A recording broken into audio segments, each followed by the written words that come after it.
So, how do we manage this processing time guilt?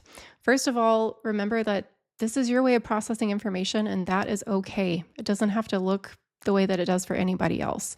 Just because it upsets someone or frustrates them, it doesn't mean you have to change. Now, it also doesn't mean that we just say, well, that's the way it is and deal with it. Especially if you're in a committed partnership, relationship, friendship, I would encourage you to have conversations where you say, yeah, I do struggle with processing information in a certain time frame, and sometimes I need additional time to think on this.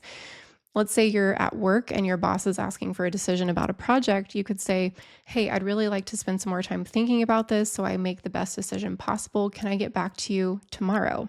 Right? Those types of conversations can let the other person know that we care and we're invested, but we do need some additional time and space to figure things out. And by doing this, it actually helps us come up with thorough, well researched, right? Especially autistic people, well researched, effective solutions and answers to the situation at hand. So just because you need to do these things that might look different than another person, there are inherent benefits and positives to doing life this way, to processing information this way.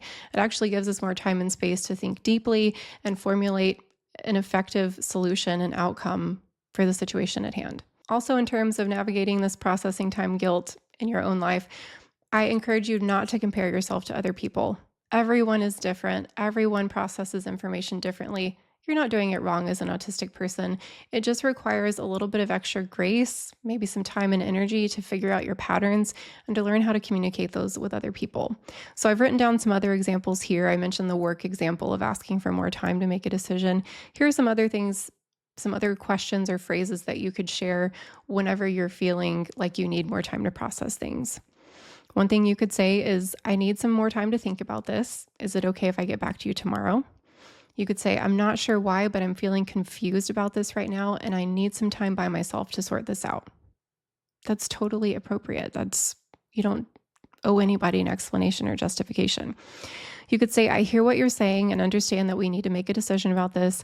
How much time can you give me to think this through a little more? It's okay for other people to have a negative reaction to you. Just because they do it doesn't mean you're doing anything wrong. Get used to letting other people sit with their uncomfortable emotions. I know that's so difficult as a recovering people pleaser and someone who likes to help make other people happy. Let other people sit with those strong emotions. Know that it's not your job to fix them. Your job is to focus on what you want and need and to learn how to communicate in ways that work for you and support you and your lifestyle. Because being autistic, it isn't wrong. It's just different.